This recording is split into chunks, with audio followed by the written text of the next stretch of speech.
Par qui, pourquoi faire et comment voulez-vous remplacer ceux qui ont fait tant de mal au pays ?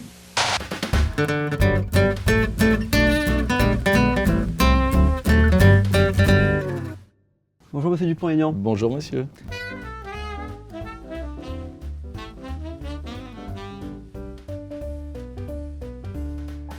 Vous aimez ce bureau, il est beau? Vous savez, les bureaux, c'est pas ce qui compte, c'est ce qu'on fait dedans.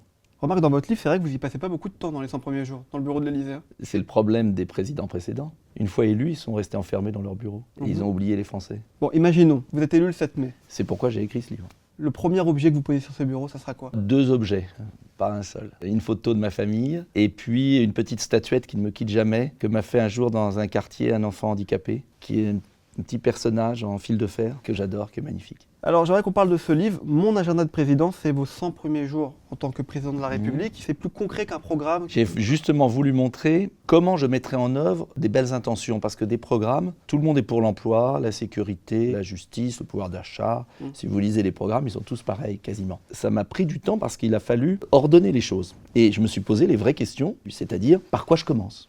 Et on s'aperçoit que le temps est réduit et qu'il faut faire des choix. Ce que je trouve un peu dommage, c'est que vous parlez des jeunes un peu tard. Je considère que toutes les actions que je mène dès le début du livre, par exemple quand je vais à Alstom reprendre en main cette industrie, ça sert les jeunes. Les jeunes, c'est pas une espèce à part. Est-ce que ça peut être un piège de dire ma priorité c'est la jeunesse? C'est toujours la jeunesse, parce que à quoi sert un président si ce n'est transmettre un pays à ses successeurs, c'est-à-dire à la jeunesse? Au 97e jour, vous parlez de l'apprentissage. Vous dites que c'est comme ça qu'on va pouvoir relancer l'emploi chez les jeunes. En vérité, ce que je voudrais, c'est qu'on arrête avec le système français qui, une fois que vous avez échoué à l'école, vous fait échouer toute la vie. Ma mesure que je défends depuis des années, la deuxième chance d'abord, c'est-à-dire tout jeune qui sort du système scolaire a un crédit formation de 2 ans, puisqu'il n'a pas coûté grand-chose à l'État. On ne lui a pas payé l'université, etc. Donc on peut bien lui mettre sur une carte de crédit un crédit formation. Et à tout moment, quand il comprend qu'il faut peut-être qu'il se remette au boulot, il a une chance, il n'est pas enfermé. Et le deuxième point fondamental, c'est l'apprentissage. Je veux qu'un gamin en 4e, qu'on a ras-le-bol, qu'il puisse avoir une année en 3e de découverte des métiers. La voie scolaire normale, elle ne correspond pas à tout le monde. Il y a des périodes dans la vie.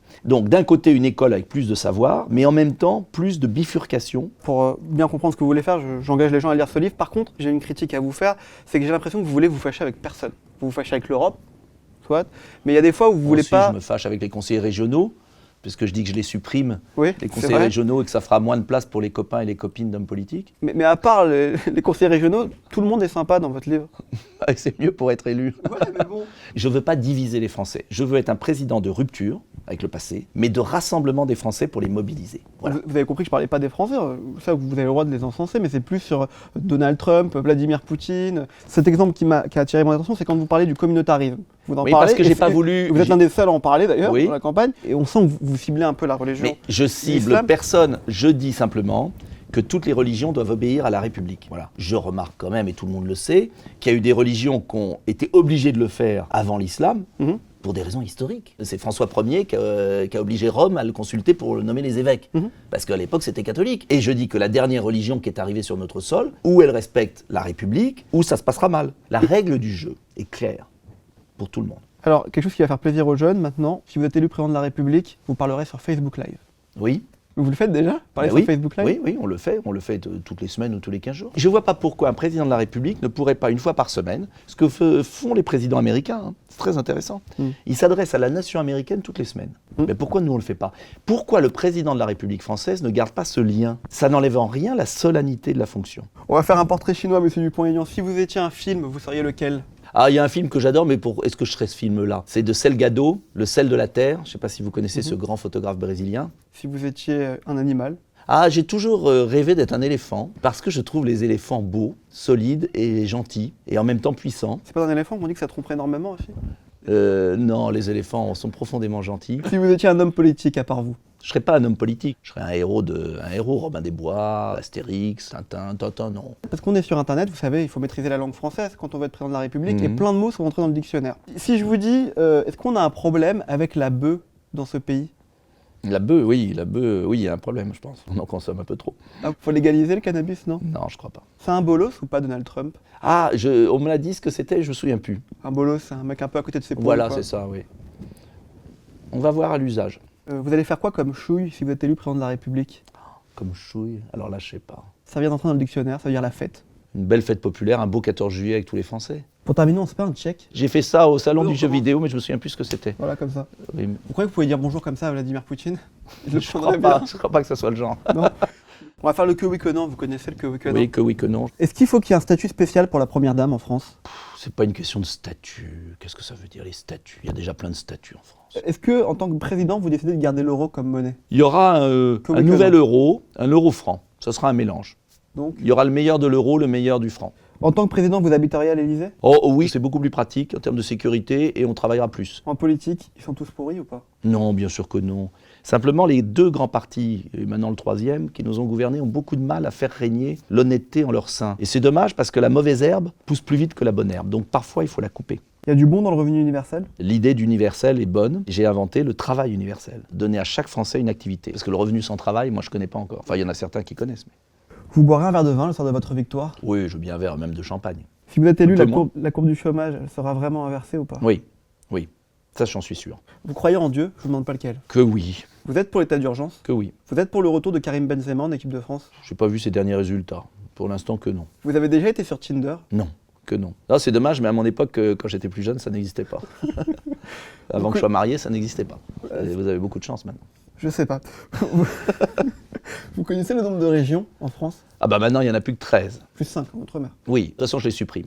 Sauf Outre-mer. Vous supprimez quoi, les régions? Oui. Et bien, il y aura des départements comme avant. En lisant votre livre, vous nommez votre gouvernement. Vous avez des noms, Oui, des enfin, idées. c'est pas que je nomme mon gouvernement, c'est que j'ai voulu montrer aux Français qu'on pouvait rassembler des gens d'origine différente. Est-ce qu'à un moment, on ne peut pas rassembler dans une sorte de comité de salut public, un gouvernement de salut public, où tous ceux qui veulent redresser le pays sur des axes clairs se rassemblent pendant 5 ans? Vous nous proposez de faire du Bayrou de 2007, en fait. Oui, mais avec une politique de rupture.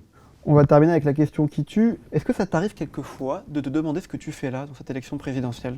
Quand je les vois là, mes principaux concurrents, eh bien, je suis convaincu que j'ai mon rôle à jouer et je suis convaincu que je présente une voie meilleure et un projet plus solide et une équipe plus honnête. Tu penses pas que tu aurais réussi à être élu, tu aurais plus de chances d'être élu Ouais. président de la République si tu avais été dans un parti? Mais bien sûr, mais c'est évident. Oui, mais ça aurait été dans un parti qui a ruiné la France. Alors c'est quand même un paradoxe. C'est ce que fait Hamon, c'est ce que fait Macron, c'est ce que fait Fillon. Non, non, j'ai été ministre, mais j'étais pas du tout d'accord avec ce qu'ils faisaient. Non, non, c'est nul, et puis je vais présenter autre chose. Ils sont crédibles. Enfin, moi j'ai un peu plus d'honneur. Alors c'est plus dur. Maintenant, aux Français de jouer. Moi j'ai mis sur la table le projet, le bonhomme, les équipes. Tu as mis des équipes dans ton livre.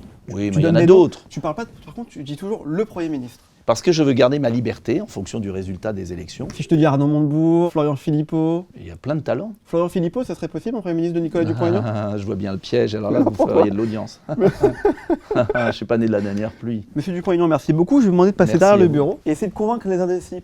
Le 23 avril, vous devrez répondre à 2 questions. Très simples. Est-ce que vous voulez continuer avec ceux qui ont gouverné depuis 20 ans? Messieurs Macron, Fillon, avec le bilan qu'on le connaît. Vous répondrez bien évidemment, si vous êtes lucide et conscient, non, on ne veut pas revivre 5 ans ce qu'on a connu 20 ans. Alors je vous demande de répondre à une deuxième question.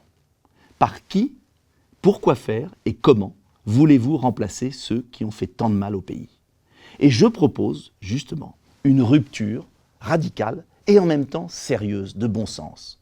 Rendre le pouvoir aux Français, nettoyer la vie politique, rétablir l'ordre, relocaliser des millions d'emplois, garantir la justice sociale, remettre en marche l'ascenseur social, redonner une chance à chacun, être fier d'être français. Voilà, je viens avec mon parcours, ma sincérité, ma droiture, et je vous demande de bien réfléchir et de voter pour moi le 23 avril. Merci beaucoup, monsieur Dupont-Aignan. Merci à vous, Et bonne campagne. et vous, bonne suite. Et peut-être qu'on se verra dans ce vrai bureau la prochaine fois. Oui, vous feriez partie de l'interview du 14 juillet, ça serait pas mal de prendre Avec plaisir. 2 jeunes pour l'interview du 14 juillet, ça nous changera de certains. Eh ben, avec plaisir, je serai là. Merci à vous. Yo, si toi aussi tu veux faire une grosse chouille avec Dupont-Aignan et les Indécis sur un Facebook Live, abonne-toi d'abord aux Indécis.